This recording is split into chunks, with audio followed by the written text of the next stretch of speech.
Le Burkina Faso entame une politique de nationalisation. Le Premier ministre burkinabé Isaac Zida a annoncé ce samedi 13 décembre la nationalisation d'une entreprise appartenant au clan de l'ex-président Blaise Compaoré. Il s'agit de la Société de construction et de gestion immobilière du Burkina.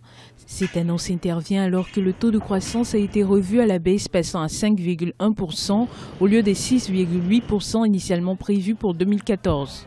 La révolte populaire de fin octobre ayant provoqué une réduction des exportations, mais aussi des investissements publics et privés du pays.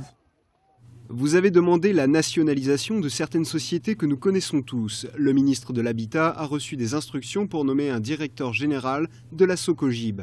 C'est le patrimoine du peuple et nous allons le retirer pour le peuple.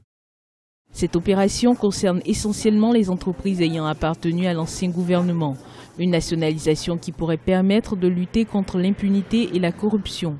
Ça peut être un outil, si vous voulez, de lutte pour les entreprises qui ont été mal acquises dans le pays.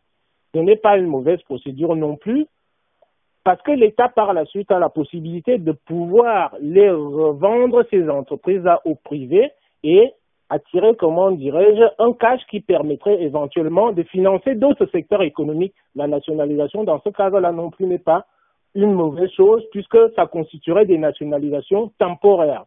Ce n'est pas quelque chose qui est uniquement négatif vis-à-vis de l'environnement économique général. Dans un contexte de crise économique, le gouvernement burkinabé de transition prévoit un budget d'austérité pour 2015. Pour 2014, le pays a récolté 406 milliards de francs CFA au troisième trimestre 2014 sur les 605 milliards de francs CFA prévus.